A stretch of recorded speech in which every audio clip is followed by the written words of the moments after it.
Fiction and reality. New stories, new ideas. Little Beth Entertainment. Hey friends, it's the Model Rocket Show at TheRocketryShow.com. And I'm your host, The Rocket Noob, and we are back with the first full-length episode of Season 2. This is Field Notes 2020, Part 1. I took a recorder to almost every single launch that I went to this last year, with one exception, and I got hours and hours of recording. Took me forever to edit it down. But I thought, you know what? It's been a rough year. It's been a difficult year.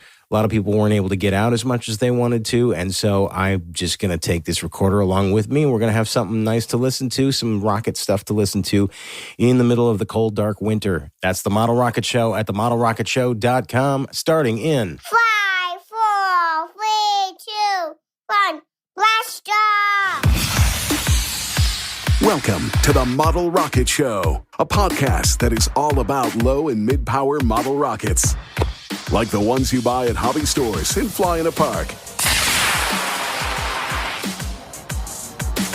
And now, here is your host, Daniel the Rocket Noob. Testing 1, 2. Okay. Hey, everybody. So I'm actually going to a launch, and it's June 28th, I think. I'm going to my first launch in a long time. Well, definitely since the pandemic hit. First launch since last fall. And it's a little thing. It's just me and a friend or two. It's not an official NAR launch. Our club is still not flying right now. I don't really know if other clubs around the country are flying. I'm not really in a hurry to get together with a bunch of people, but I am definitely looking forward to flying because I haven't flown in a long time. So I'm going to Acton, Mass, and just going to fly with my friend David Doyle. He runs the Little Dipper restaurant. This is a restaurant in Jamaica Plain in Boston. The entire restaurant is decked out with model rockets, and that's kind of how I met David. Yeah, we're going to fly some rockets. The weather's not going to be great for too long, so we're definitely going to take it easy. I think I have to make a turn here. Exit right to I-95 North Peabody, Portsmouth, New Hampshire. I'm nervous, I have to say, and it has nothing to do with COVID. I'm nervous for a few reasons. First of all, I haven't driven long distance in a long time. You know, when I lived in the Midwest, I drove all the time, but here you don't really have to. And if I haven't driven in a long time and I suddenly have to make a trip, I just get nervous. But mostly, I think what I'm nervous about is I just haven't flown a rocket in a long time. And so it's, you know, I've been really wanting to. It's just been kind of a lot of emotional buildup for me, I guess. I hope it doesn't sound silly, but, you know, this hobby is really important to me. I haven't really even prepped anything. We were going to go later in the afternoon, but the weather's going to be bad, so now I had to rush and get out there.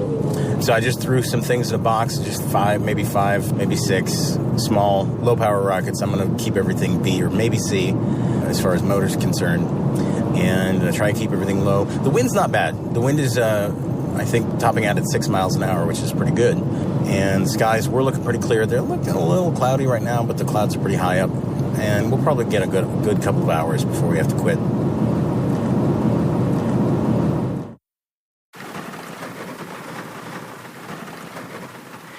Well, I don't know if you can hear this, but it's raining like Jurassic Park. I got here 5 minutes and was just setting up, prepping an Estes Goblin, and it started raining, and we decided to wait, and it lightened up slightly. We were going to fly a few things, and then it hit real hard, and I don't think it's going to clear up. So I got here a little late, too, because I forgot the exact address of the launch field, so I just typed in the name of the street, figuring I would recognize it when I saw it, and I went the wrong way for about a mile and a half, and I finally realized I don't recognize any of this, so I turned around. And the one good thing about this is there are no public restrooms available right now. There are no porta-johns here at the field, and I wouldn't use one right now if I could. And I have to go to the bathroom really badly. And I was going to have to hold it for 2.5 hours. And now I have a perfectly reasonable excuse to go home and go to the bathroom. 2020 has not been fun so far. This is a bummer. Little Noob, who is about 2 years and 3 or 4 months old, is now getting curious enough that I would love to have brought him here. He did not do so well at a high-power launch in upstate New York a little over a year ago because he was much younger, and those motors were very loud. But I think he would really enjoy this now. There were people flying RC airplanes. He would have thought that was cool. And I think he's really interested in the rockets. He's starting to talk. But we just started potty training. I mean, literally this week. So now is not really the time to take him to a place where there are no facilities. And that is a half hour away from home. So hopefully in a few weeks, when he gets a little better at knowing when he's got to go, we can bring a little potty for him. And we could fly some model rockets, and he'll have a grand old time. All right. Back to the show. You ready for rockets, Simon? Yeah? Are you excited? Are you? Yeah. Good. You gonna see some rockets fly? Yeah. And what are they gonna do? Do 5, 4, 3, 2, 1. Blast off! That's gonna be so exciting, Simon. You're gonna love it. How old are you, Simon?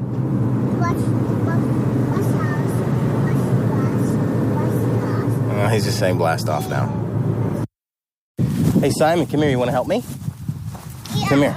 Okay, watch out for that rocket. Don't step on it. All right, come here. Come here. All right. We gonna put it on the launch pad? All right. I didn't record the first one, but it went really well. Simon really liked it, didn't you, Simon? Yeah. Yeah? Was it too loud? Yeah. It was too loud? I thought it was just right. All right. So I'm just flying an Apogee Avion on an A motor. What was ew? That's right. Blast off in the air. Yeah, I did it up in park. There's some people playing cricket in the park, and they're not that close, but it's a little breezy, and I don't want to interrupt their exciting game of cricket. So we're going to do this. All right, ready? Should we do a countdown? We'll do a countdown? All right, 5, 2, 3, blast off! Wait. Want to do it right? Okay. 5, 4, 3, 2, 1. Blast off! Blast off! Wow! You see that? Look at that. Boom. There it is. You see it? You see it? It's up there. I feel a guy. You see it? You see it? You see it? Oh, wow! Wow! I did it! You did it! You did it! I did it! Good job! The blast off. Good job saying blast off. All right. You want to go get it? Let's go get it. Can you see it? No, That's okay. That's okay. Let's go get it. I did it!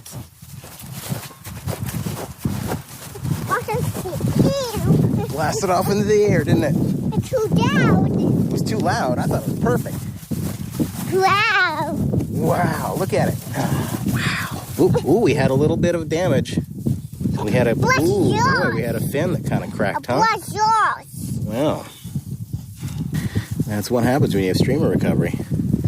That's okay. These are the ones that I fly when I want to test things out. Want to test out the wind. Too loud? You okay? Yeah. Okay. Should we go? Yeah. You all done? 2 rockets and then done? And more. More? And more. More? Yeah. You want to do more? Yeah. Okay, but I got to find a different rocket because this one kind of broke. Yeah. Okay. This one will actually be a pretty good one to fly, I think. On a B. And I'll put this parachute in. So you can blast off. Blast off! All right, I'm going to fly the Photon Probe next, huh? Yeah. I'm going to put a B motor in this one. That'll be fun, won't it? Yeah. All right, I got to get it ready. Hang on, and then we'll go home after that. So, 2 flights. An Apogee Avion on AA3 motors both times with streamer, and the second flight I broke a fin, kind of. 2 A motors. I'd say for 2020, that's not so bad. At least I got to fly something this time. Didn't get rained out. And I got to bring Little Noob along, who I think got real excited. I think really liked it, but he also got a little nervous because it was. I thought it was a little loud. But he also thought that the rooster at the farmhouse next to the field was also too loud. And, you know, it's quite a distance away. They're going to check out that rooster right now, I think. But hey, you know what? Baby steps. Last time I took him to a launch event was a year ago in Geneseo, New York. And it was an event with some high-power rockets with some... I mean, I've been around high-power rockets before, but some of these motors were loud enough. They startled even me. And boy, was he terrified. He was a year younger, and, you know, that did not go super well. But this, he did enjoy it. He got excited, but he also was a little nervous. So that's progress. I think he had a good time. And then he found the soccer ball that I had in my backpack and decided he wanted to kick the soccer ball around, and he was done flying, which is fine. We have to get home and go to the bathroom anyway. So, hey, we got to come out here, got to fly. The field is pretty much deserted most of the time, and it's only 30 minutes away, so I could probably just come here if I get the opportunity and fly some more, which I'd like to do. It'd be nice to fly with other people, and, you know, we'll get back to that as soon as we can. Coordinating my schedule with the small launches that have happened with certain club members have been a little tricky for me because I often tend to work on Saturdays, but Sundays are nice too. It's launch day. Hey, it is August 8th, and I am at my first club launch, and I only have an hour to fly because I got here late. I had to work this morning, but the weather's beautiful. There's no wind. I'm very excited to be here. Even if I don't fly anything, it's good to see people, and I'm going to try and take some pictures. All right, I'm going to go fly. Bye. All right, so it's a pretty small crowd. Saw a few rockets go up already, and I picked up my launch cards because I forgot to bring some from home, and it's a beautiful day. That's kind of it.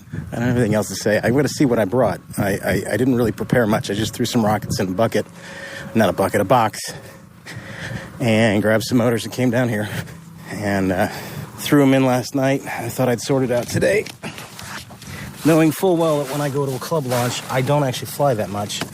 I mostly stand around and talk. So why prep 50 things if I'm going to fly too? Or since I have less than an hour, why prep anything if I might not fly? I know that sounds weird. That might sound weird to some people because,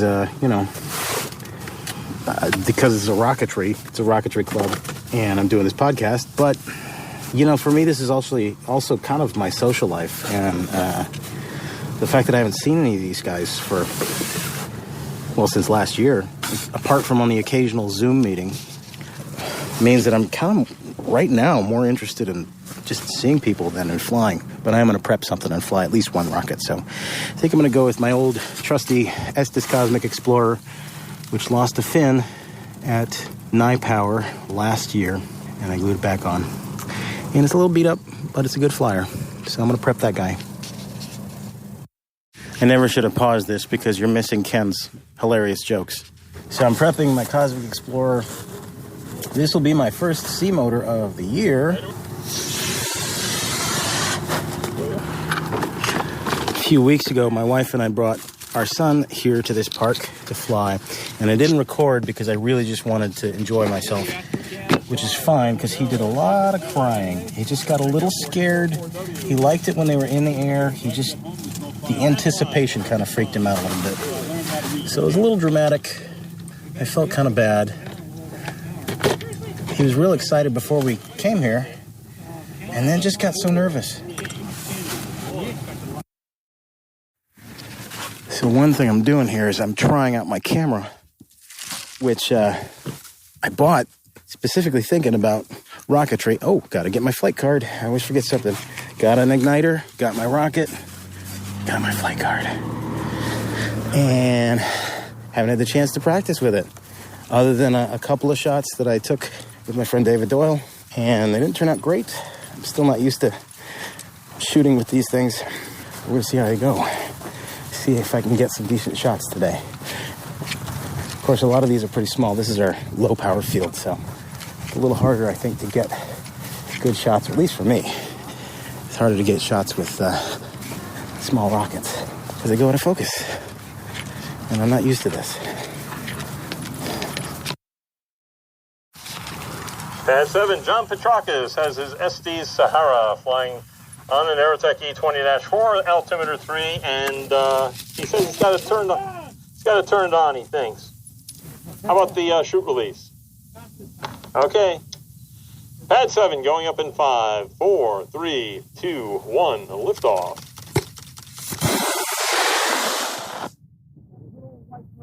Hey, you chop away enough of that altitude on the pad, you don't have to worry about a shoot release. Pad 1, Daniel's Cosmic Explorer flying an Estes C65. Pad 1 going up in 5, 4, 3, 2, 1, liftoff. Nice. Pad number 8. Mike Lehman has got his Estes There it is. Olympus on an Oh, Estes it's so bright out here. C12-5. Pad 8 though, no continuity. I flew right into the sun and I couldn't see it. And I had to just trust it was coming down pretty close to the pad. Oof. I'm seeing spots now.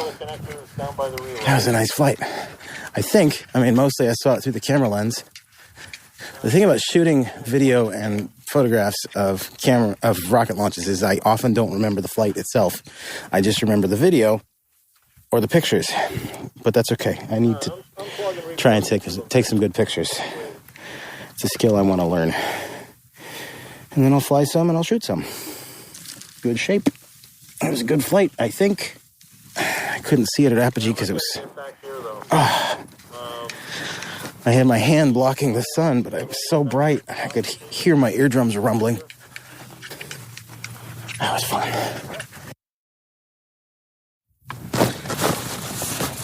All right. I'm going to try a new motor. The newly released, or some would say re-released, Estes C53. Sort of a bring back. And these are pretty neat motors. They have more total impulse than a C6 motor. They have a little bit of a kick at the beginning because the core is a little deeper. It gives a little more surface area, so when it first ignites, there's just a little bit extra. And it seems to me like it might be the perfect motor for a big Bertha flight.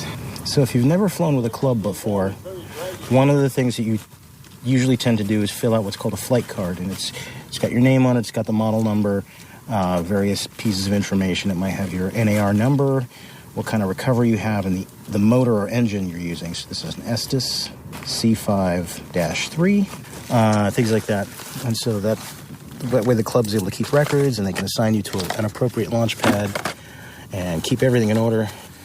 I like to put the starter in or the igniter before I'm installing the motor. And a lot of people complain about these Estes starters, and they are supposed to come out with some improved ones, but I usually don't have much of a problem with them. I put them in the motor before I put the motor in because I don't want to fiddle with it.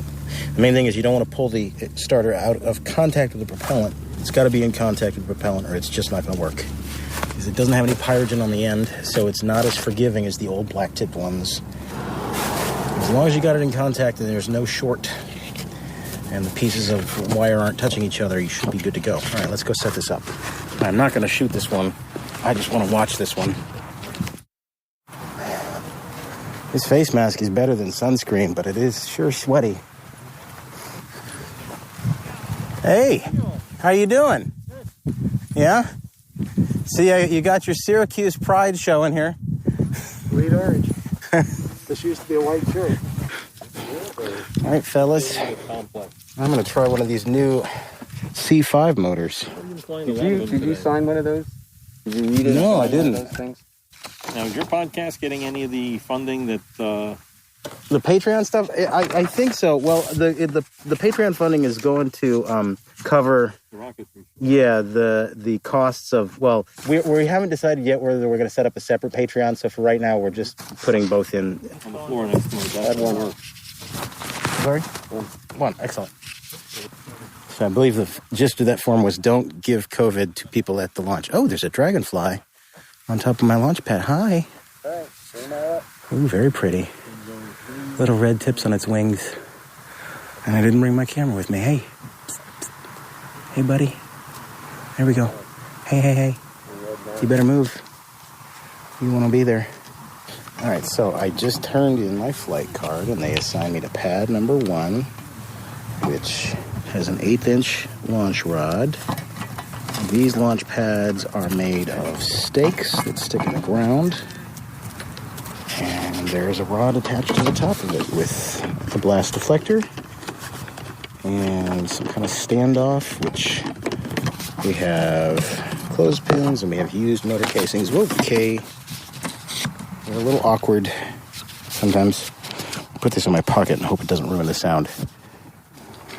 I always like to put my rockets on some kind of standoff, whether it's a clothespin or something, even if it's not going to be sitting right on the pad, because it keeps the blowback of the flame away from the rocket and it keeps it from damaging it. But sometimes the hooks kind of get in the way. All right. Another family grudge match here. On pad number 3. Well, actually, let's see. Pad number 3 is Craig Correll with his Mini-Max on a 1/2 A32T. Dragging with Hayden Correll's Mini-Max on a 1/2 A32T on pad number 9. And Ashley Correll's Mini-Max 1/2 A32T on pad 11. Pads 9, 11, and 3 all have continuity. So, drag race going up in 5, 4, 3, 2, 1, liftoff. Oh, fun. Those were fun. I'm going to adjust the angle of my launch rod. A little bit of a breeze. And I just want to make sure the rocket stays on the field. And the upwind side is a lot longer than the downwind side, so that was a fun little launch. The Rocket Noob flying the Big Bertha on an Estes C53. Pad 1 has continuity going up in 5, 4, 3, 2, 1, liftoff. Yeah. That is a fun motor for that. And out on the parachute. Very nice, Daniel. I feel like I should have brought more rockets because this is almost a windless day. It's maybe 2 miles an hour. Bravo. A or B? It's sort of coming right at me.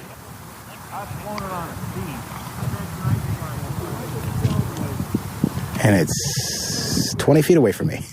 That's perfect. That's a great motor for that. Highly recommend the C53 if you got a Big Bertha or other large BT-60 rocket that's kind of draggy. Hey, how you doing? All right. That's a good bird there. Let me mask up so I don't give you my COVID-19. How you doing? I like that. You flown a C53 yet? Not yet. Oh, I like them. That was my first time. Let's see. I think I'm going to fly one more thing here. Yeah. This was my first rocket. Was it really? Yeah. This is my first one that I ever built. Oh, someone still has the big red Max, but of course they're reintroducing it anyway. Yeah. Well, this is going to be a 3-inch version that they're bringing out. Oh, it's not a Pro Series. It's not the 4-inch diameter. But, you know, better than nothing. I wish they bring back the Pro Series builder kits. Yeah. Well, but I understand. They don't have motors for them. And really, Estes makes their money off their motors. They're like Gillette, you know. They'll give you the shaver for free. You just got to buy the razors, you know. Hey, Daniel. Hey, how you doing, Chris? We missed you during the thunderstorm. Yeah, I had to hightail it out of here because I thought for sure. Well, I was surprised to learn that it had passed over because it followed me all the way home, and it was rough. Did you come out here to fly? Yeah, I've been out here a couple times. Frank and I have been coming out here almost every weekend since really? March. Oh, all right. He's got over 160 flights in. Oh, my God. I've flown more this year than I did probably the last 2 years. All right, they're Red Max C65. My very first model rocket, the one that got me started. And I trust the wind today. See if I can get some good pictures of this guy. All right, done. Pad number 1. Daniel has his Red Max flying on an Estes C65. This is his very ever first rocket. Oh. Thanks, Ken. Give his wife a little chuckle. The Red Max going up in front. 4, 3, 2, 1, Abschluss.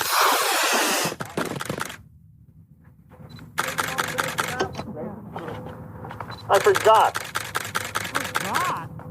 So I probably won't remember that flight, but maybe I get a good picture of it. Now that was a nice flight. And still in good shape with the beautiful Otto Rockets parachute. Nice big spill hole cut in that. Yeah. I love the smell of black powder in the afternoon. Mixed with baby powder.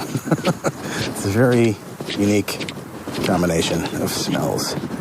That was fun. It was a good time. Is anybody else prepping anything? Okay, a couple more rockets.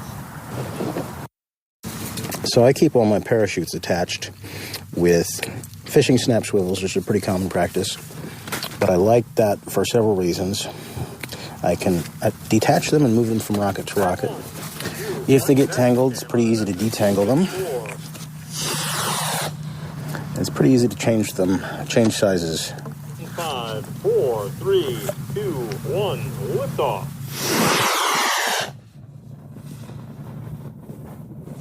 Those Quest Black Powder B64s were pretty loud motors. They sure don't sound like B motors. If you ever get a chance to get a hold of one, they're fun. For a B, they're pretty fun because they're so loud. This was a perfect day. I'm tempted to stay here and fly some more stuff. Just on my own. Oh, they even cut down the grass over there. So there's the soccer field area. And there's this other field that, I guess, not the park. And it's usually, by this time of the year, pretty overgrown. It's easy to lose stuff in there because it's just long, overgrown weeds, I guess. But it looks like they mowed it. And if I wanted to fly here today, I got a couple that I've built to go really high. And I haven't had the nerve to do really high altitude stuff in a long time. Especially two-stage, like I've designed this one to be. It's a little scratch build. Could easily go 2,100 feet, 2,400 feet, I forget. Got an altimeter bay set up in it. Little BT-20 sized rocket. But of course, I don't really want to lose the rocket. I don't want to lose the altimeter. That's what I don't want to lose, the altimeter. I could easily do that here today. Set up here in the middle of the field. Easy recovery with a streamer. I had a prototype that I flew. It's a little rocket, two-stage rocket I called Flechette. And I flew it a couple years ago up in Maine at this giant field that's 3/4 of a mile across. It's a high-power field with a 10,000-foot waiver on it. And I just couldn't find it. It just disappeared. I haven't been out here in a long time. Rocketry is really my one opportunity to get outside and into the sort of semi-countryside, walk around, sometimes go into the woods. I just don't get much opportunity to do that kind of stuff. So this is my one chance to be a little outdoorsy. So this is my first club launch in a year, and I really enjoyed it. The weather's perfect. The one thing it's missing, though, my favorite part, or one of my favorite parts about a club launch is going to dinner with some of the club members afterwards. It's kind of my main social outlet. And, you know, there's some nice little restaurants in this part of New England. It's nice. Maybe at some point we'll get back to that. It might be a while. Quite lovely out here, though. My son is 2 now, and I really am enjoying this age. He astonishes me every day, and I'm really having fun with it. And I miss having him as a baby as well. So I'm not in any hurry for him to grow up, but I do really look forward to the time when he can enjoy rocketry and we can go fly some things together. And eventually he can build with me. And I think he'll get the benefit of doing that. And I didn't really do stuff like that as a kid. And I think that's the kind of thing that builds confidence. The ability to make stuff with your hands and then go out and fly it or do something with it. And I'm really looking forward to that. I think that'll be a fun way to bond with him. But no rush.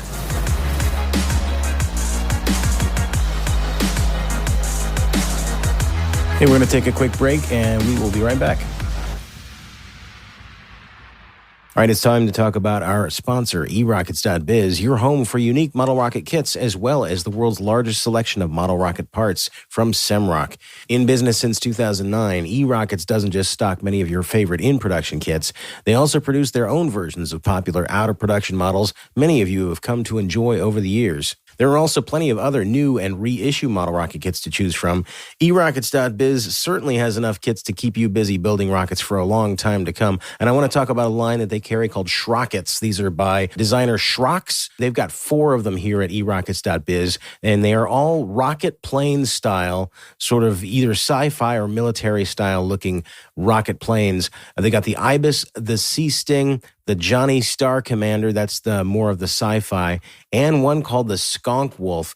Now, the Ibis and the Sea Sting are a little smaller. Those fly on B and C motors, or the 18-millimeter motors. The Skunk Wolf is a nice, big, fat, 2.6-inch diameter rocket that flies on 24-millimeter motors.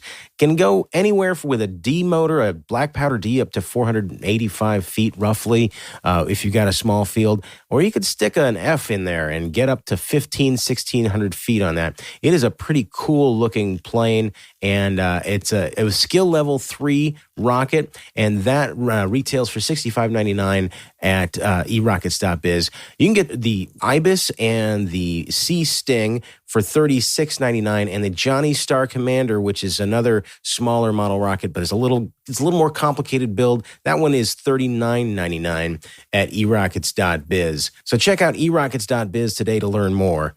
eRockets.biz. If rocketry scares you, buy a train set. All right, now back to the show. Daniel loves your model rocket questions. If you have any, send them to noob at TheRocketryShow.com. That's N00b at TheRocketryShow.com. Now, back to Daniel.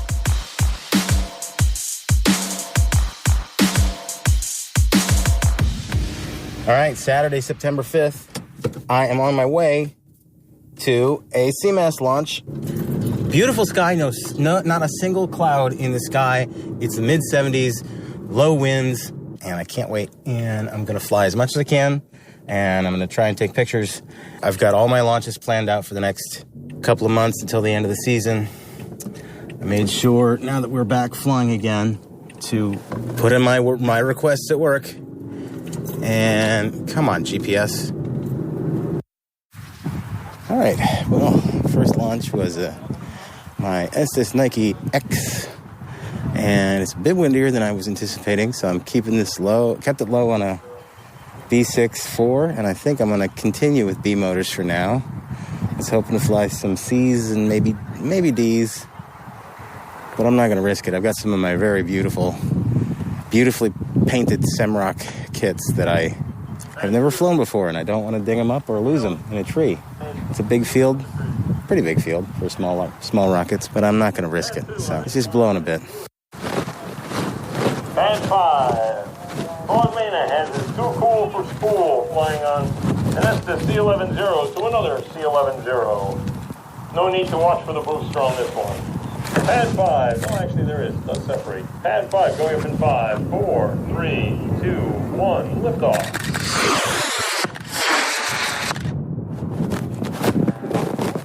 Pad 7, John Petrakis has his HB Arcus flying in an Aerotech F-35-5. Belly lock chute release set for 300 feet. That's the way to go. Pad 7 going up in 5, 4, 3, 2, 1. Liftoff. Oh. And my camera was off. Oh. Nice accounting for the rod whip there, John. Pad 2, Daniel's Big Bertha flying an Estes B64. Pad 2 going up in 5, 4, 3, 2, 1. Liftoff. Oh, come on. There we go. Not gonna lose that. Uh-oh. My rocket is being dragged through the grass. That's how windy it is. Yeah, I'm gonna stick with B motors for today. That was not a very high flight, but it was perfect. I used to stick the most powerful motor I could stick in any rocket anytime I flew something. And then I started losing them. And I started taking so much time making them look pretty that I started not wanting to fly them. And flying them was the whole purpose. So I had to decide whether I wanted to make them less pretty and care less about them, or put lower power motors in them. So I put lower power motors in them because I can't help wanting them to make them look pretty. On pad 2, Yanni's got an Alpha 3 flying an SSA-3. Her first flight. Got a lot of new flyers today, which is nice. 5, 4, 3, 2, 1, liftoff.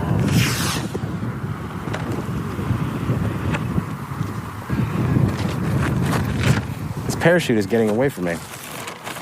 So now I do this thing lately. I'm trying to be more organized about my recoveries and a little less messy. So I take the chute off and I do something with it. Either I'll attach it to, sometimes I'll attach it to my belt loop. That's something I've been doing today, especially because it's so windy. I don't want to mess it up by trying to fold it and have it just get all messed up by me trying to do something to it while it's in the wind. So I just hook it on my belt loop and it trails behind me as I go back to my canopy. All of them flying on B64. Pad number 5, that's continuity going up in 5, 4, 3, 2, 1.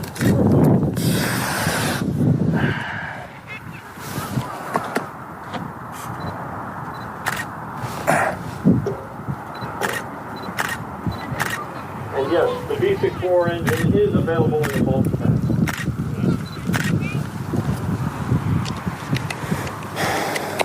I really wanted to capture that. I missed it. Anyway, so then I put the rocket all together so that it's just all back together and I can carry everything back without messing anything up. I hope you can hear me through this mask, and I've got the recorder in my pocket. Good, how are you? You probably got better shots of that than I did.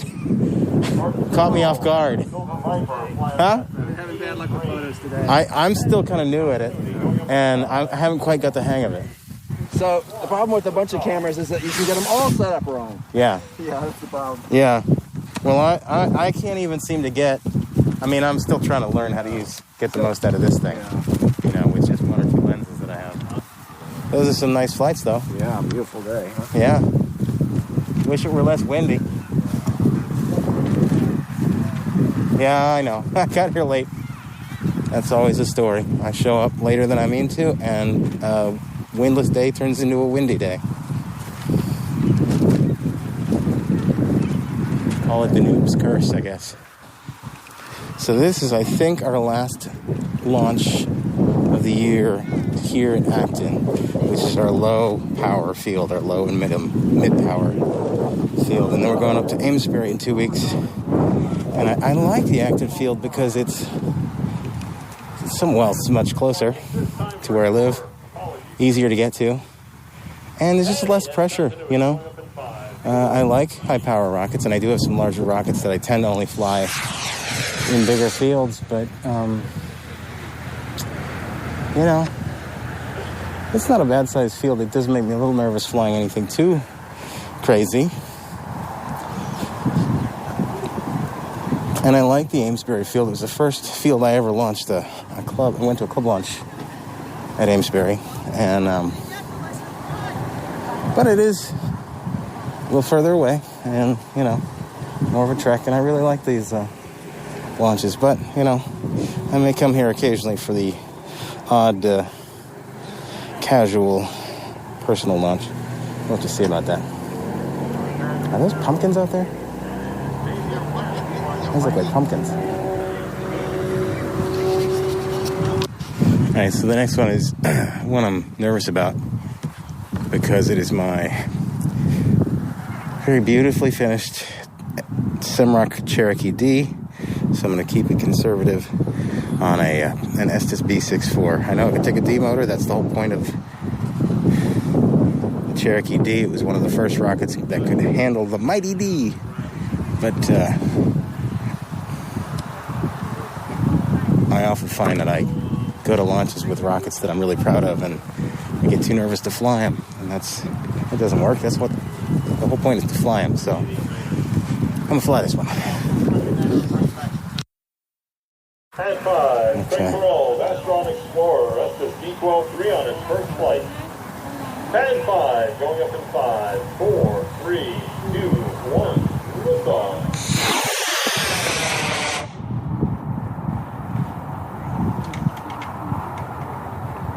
Uh-oh, we got a tangle. All those parts, all those Heads up, no shoot here. tubey bits. It's coming down slow, though.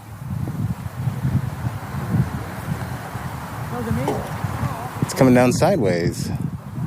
That was a very soft no-shoot recovery. Here goes. Has a Cherokee D, flying Estes B-64. The heads up first flight, but that nose cone. That balsa nose cone. I didn't say that. It's gorgeous. Shut up. Gorgeous. Just amazing. I'm surprised he didn't take a chance. So am I. Going up in 5, 4, 3, 2, 1, liftoff. Oof. Not the direction I was hoping. But nice long shot cord. It's coming down a little faster than I was hoping. With that nylon chute, it's kind of swinging and swinging. Slow down, buddy. Boy, I'm glad I'm using B motors, because that traveled quite far, even coming down really fast. Daniel gets the prize for closest to the woods, Ken says. And it wants to drag the rocket, even through the grass. That's how windy it is. Man. It wants to pick it up. You better not. I'd run, but I've been having problems with my ankle lately, and I'm trying to take it easy. I don't think it's going anywhere. That was a nice flight. It was a decent flight. I would like to see what this will do on a zippier motor, though. Let's see. Looks pretty good. Don't see any damage initially, even to that nose cone. You know, that's the thing about short shot cords. Like if you get an Estes, like an 18-inch rubber shot cord from Estes. Well, they don't use balsa nose cones anymore, but when they did, you'd often get a little smile-shaped ding from the snapback. So I always replace my shot cords with, I don't want to get too much into detail right now, right here, but I have a little Kevlar mount, and I attach a long sewing elastic shot cord that I can replace. And the elastic means that it's less likely to damage the tube and cause a zipper. Well, it's not really going to cause a zipper, but it might, nick the end of the tube. And the length means that it's not going to snap back and have that balsa nose cone hit the rocket anywhere. Look, let's see. No charring, no damage. I've gotten much better lately about not getting any damage, particularly flame damage from liftoff, and that's by getting the rocket up off of the blast deflector by good margin, maybe 6-7 inches. I use a clothespin standoff, which most of our launch pads have, and I carry some clothespins with me, and I don't put the rocket down close to the blast deflector. I keep it up off the blast deflector by little margin, and I've managed to protect several really nice paint jobs, fly them several times without any sign that they have flown. There's no black marks on the underside of the fins or the body tube, and then those long shot cords generally help protect against any kind of snapback or damage to the end of the tube. And pack your chute just right, and you usually don't have any kind of deployment issues. New flyers will often have their parachute come out, and it comes out in a wad and it never opens up. And I kind of feel like the instructions that you get with an Estes kit, I don't really think that is the best way to pack a parachute. I haven't read them in a while. Maybe they don't do them that way anymore. But they used to have you pull it lengthwise, and then fold it down, and then roll the two ends together, and you made this kind of fat. It just made it kind of fat and wadded up. I never really liked that, so I stopped doing that pretty early on.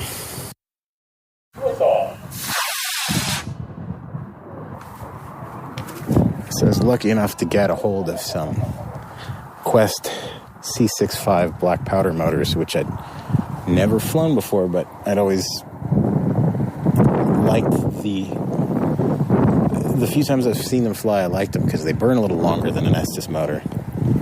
So I'm going to try one out for the first time. Putting it in my Apogee Avion, which I built at Rocket Camp, and that's kind of what I test things out on, like what the wind is doing, and I cannot seem to lose these Apogee Avions. We'll see. I got 2 streamers in this thing. Pad 9, Daniel's Avion, flying on a Quest C65. Pad 9 is continuity, going up in 5, 4, 3, 2, 1, 0 gone. Nope, lost that one too. Alright, so those Quest black powder motors have a deeper well, or I don't know. You have to install the igniter a little deeper to touch the propellant. I'm using Estes starters because I have some old Quest Q2D2s and I don't want to use them unless I'm flying a cluster. So it's a little trickier to use those Estes starters. A lot of people complain about those Estes starters. I usually don't have a problem with them if I'm using Estes motors. I've gotten pretty good at placing them just where they need to be, but a lot of people have problems with them. Maybe I'll have some tips on the blog or the podcast at some point. Although they are coming out with a new version, which is supposed to be a little more forgiving. Try this again. So one issue that you might encounter, that I encounter when I have a failure, is that I should have clipped the lead wires to something, to the blast plate. I didn't do it this time or last time. And they're made of lamp wire, which is kind of heavy, and that can tug the starter away from the propellant. Pad 9 going up in 5, 4, 3, 2, 1, liftoff.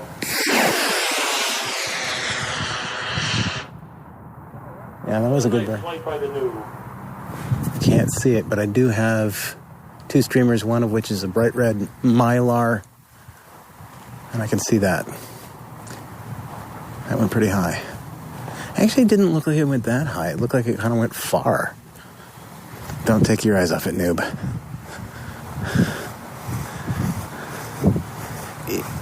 Oh, no. I think it went into the trees. It went over the tree line. I should have aimed that a little further into the wind. Well, I'll look for it. I don't know if I'm going to find it.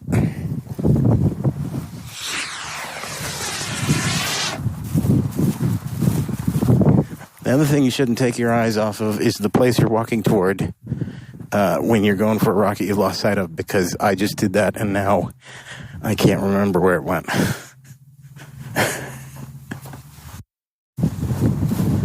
Did you guys lose one over the trees too? Yeah.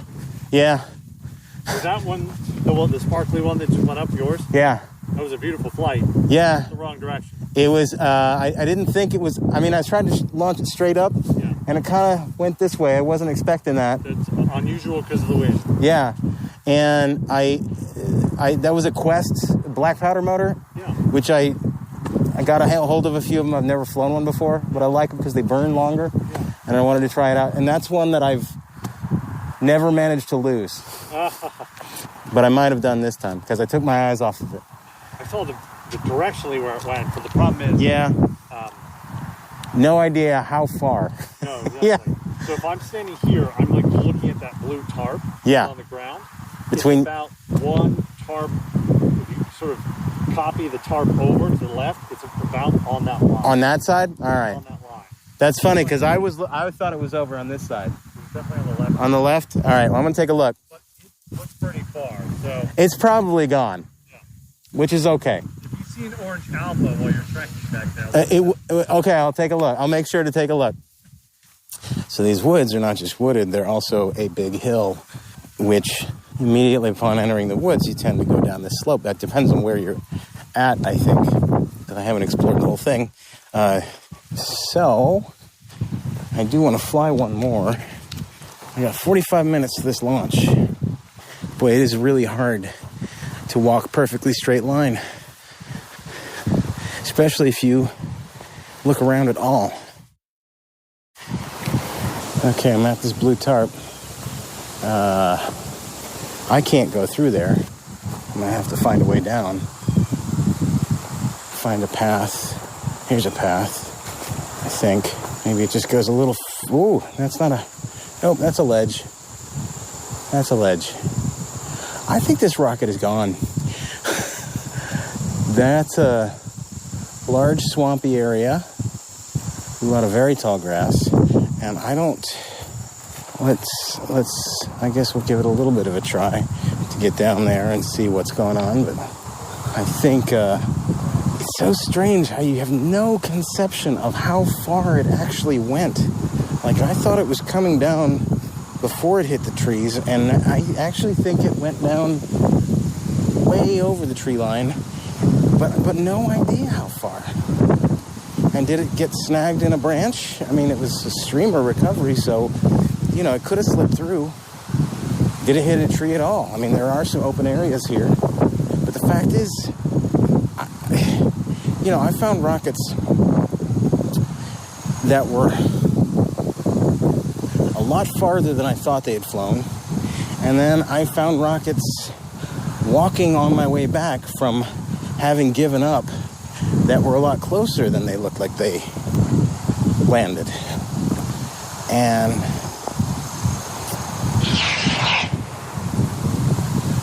boy, this is a frustrating part of this hobby, is when something just vanishes.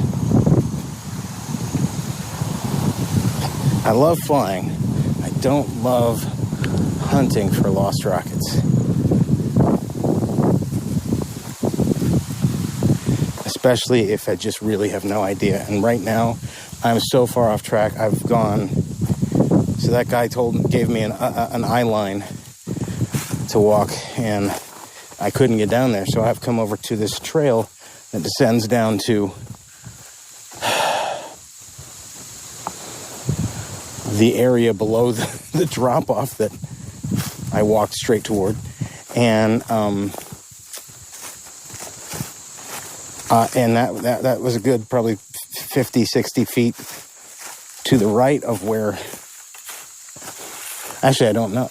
Oh, I found a rocket. I think I found a rocket. Ooh, I saw a large shadow of probably a hawk. Hey, this is like Space Camp. I found what looks like an Estes generic that's been here for some time. It's a little flattened and a little weathered. It's got a little horseshoe sticker on it and Estes Aerospace Club sticker on it. And this was decorated by some kid. All right. A, should I pick up this old rocket? I probably will, but I'm going to leave it there for now. Maybe come back for it. B, should I try to even find my rocket? Because it could be anywhere. I mean, anywhere. This is not, I don't think this is a good idea. There's a little apogee avion that's flown dozens of times. I don't know if I want to look for it. If only I had a drone. I don't think I'm anywhere near where that guy said he saw it. I don't think I'm anywhere near it.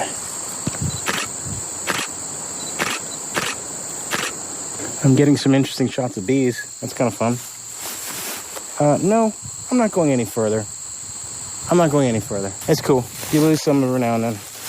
There are some things underneath here. Some old logs that I'm not going to trip and break my leg, and not for that rocket.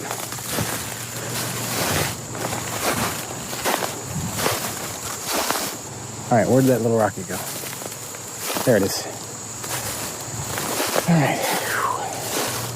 Well, it's not even really worth bringing back because it's... Even the fin can is all broken. Still, it is trash, and might as well pick up the trash one down. If this is over here, I can't get that motor out, I don't think. But if this is over here, that's not an A motor. Somebody probably stuck a C in this little thing. Some little beginner rocketeer. Just like I used to do when I was only 40 years old.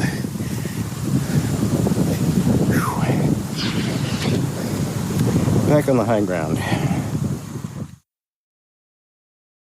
Alright, so I could use one good last flight. I'm going to try my Simrock Bandit again on a B64. Don't want to be crazy. Not after that apogee. And I'm actually going to put a little altimeter in this one. It's a Firefly altimeter, little tiny thing. 23, 24 bucks if you buy it in the right spot online. It's been a while since I used this altimeter, so I hope I did it right. I forgot to hook up the igniters. Let's maybe do that. It's a little heavy for this rod, huh? Pad 9, Daniel Bandit, SSB-64 on its first flight. Finally. Pad 9 going in 5, 4, 3, 2, 1, liftoff. Ed, do you seriously think the bandits care? They are bandits after all. Oof. And it's just about coming right to me. Gentle, gentle, gentle. Oof. Bit of a tumble on landing. But it was a decent flight. Not too high. Arced over the launch site.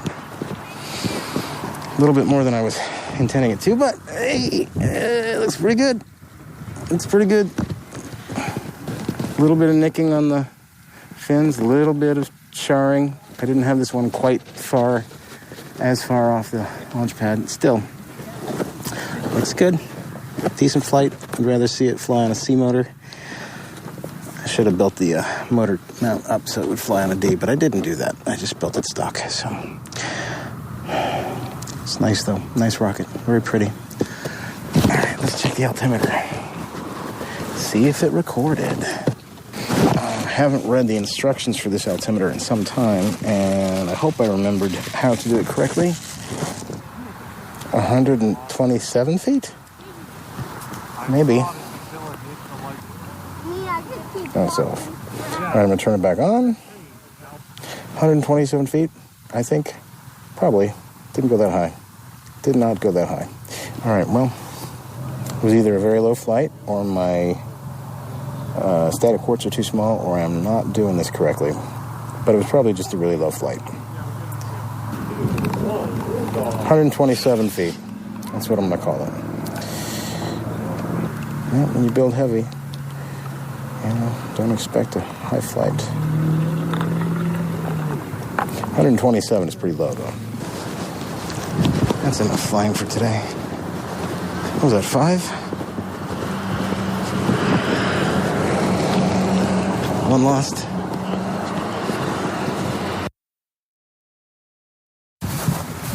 Lunch is over, and I'm just stubbornly going back into the woods for one more look.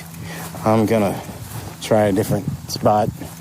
I saw a couple people coming out of the woods from a different area that might be more accessible. And at this point, I'm literally just blindly looking to see if I happen upon the rocket, which means that in all likelihood, I won't find it. Although I have found things accidentally, just by walking in an area that it might have been. So they said this was a trail. This doesn't really seem like a trail to me. This seems more like they walked through here, and I'm just following in their footsteps. Let's see what we got here. I'm gonna pop this recorder in my pocket, and so I have 2 hands free. Oh, this isn't too bad. It's pretty flat right here anyway. I will take pictures. I mean, it's all good experience, right? Taking pictures.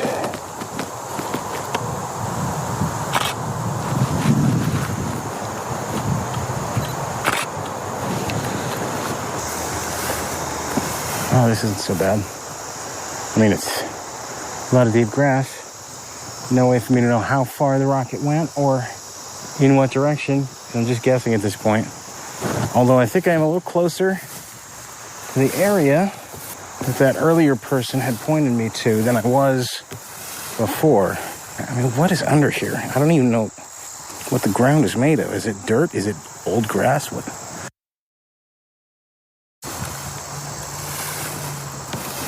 Oof. Oh my gosh. I found, not my rocket, but a rocket, those people, I wasn't recording when they were looking for it, but I found, Phantom Blue, found it. Ooh, very nice. It's too bad I don't know who those guys were. And I wasn't recording when they were telling me, wishing me luck. I found their rocket. Well, if they're still there, which they probably won't be when I get back, good news for them.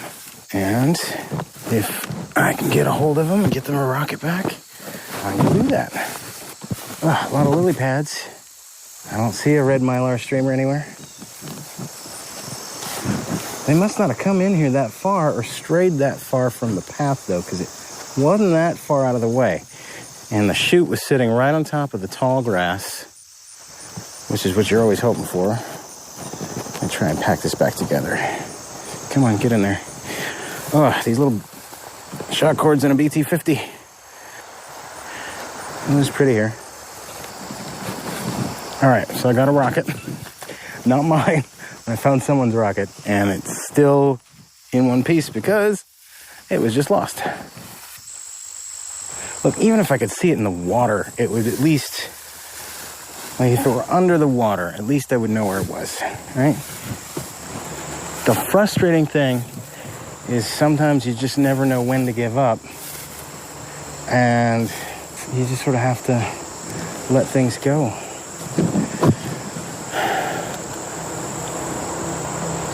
And maybe you were, there's a crane. Oh, I should have brought my telephoto.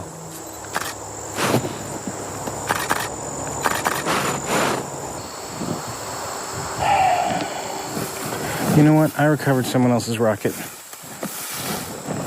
I think that should be good enough. I think that's good enough. As much as I could spend ages wandering around here, I know that I am expected back home not too long after 2 p.m. And those wildflowers smell good. And this thing could just be anywhere. Could be anywhere. Could be right nearby. Could be nowhere close. Could be over those trees. There's another batch of trees back there. I see a kite. I see a kite hanging from a tree. I can't get a shot of it. It's too far away.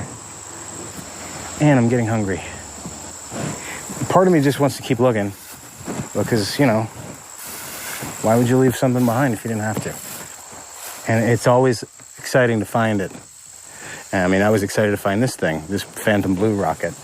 And it's not even mine. But part of me would like some cold water. And, I don't know, a sandwich or something. I don't have any sandwiches. All right, let's see if I can find my way back. All right, I think this is the way out. Not a bad idea going to a launch, depending on where you are, to dress for the wilderness. Bring some supplies, cover yourself well, bring a pocket knife, which I have, bring extra water. Of course, I took a big old gulp of water before leaving my car, but I didn't bring anything with me because I figured if it took that long, I was going to give up, which I have. But, you know, just be prepared. All right, let's go see if there's anybody left. Probably not. Gosh, you know, if I had... I didn't bring my own launch equipment because I thought, no, I'm going to be there 4 hours. But, you know, once again, weather's nice, Big open field. I could fly some more if I wanted to. I just didn't bring a launch pad or controller this time around. But this is not a bad field for bringing your own stuff, it looks like, at least this year. Well, looks like we've torn everything down, and the trailer's still here, but everybody's leaving. So I guess that means I don't have to fold flags today.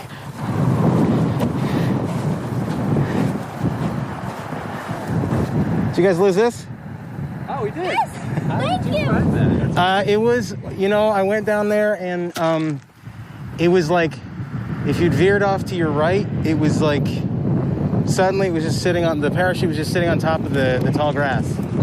Yeah. Yeah, we were in there for a little bit. Yeah, I couldn't find mine, but I didn't expect to. Like, it was... That's crazy windy. Yeah, I lost one about an hour and a half ago, and I was like, I was going to leave it, and I thought I should at least check. But, yeah, it's sitting right there. Yep. Yeah. Yeah, you too. See you later. Well, I didn't, but I've flown it a lot of times, so it's all right. You lose some sometimes, Take care.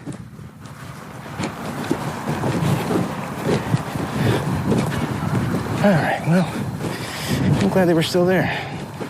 Just Dad and a kid flying some rockets at the park. All right, that was episode 1 of Field Notes 2020 on the Model Rocket Show at TheRocketryShow.com. I'm your host, The Rocket Noob. Feel free to email me if you'd like, noob at TheModelRocketShow.com. That's N00b at TheModelRocketShow.com. You can find me on Twitter or Instagram at Rocket Noob, and my blog is rocketnoob.blogspot.com, which I update once in a great while when I feel like writing. All right, we're going to have another episode coming up not too long in the future. It's going to be part 2 of this series, and then we're going to do some interview shows and some workshop shows and lots of other stuff. All right, catch you next time. Bye-bye. This show is brought to you by the support of our sponsors and listeners. If you wish to support the show for just a few dollars a month, please become a patron by visiting patreon.com/TheRocketry Show. Don't forget to check out our sister show, TheRocketryShow.com, a program that is all about advanced and high-power rocketry.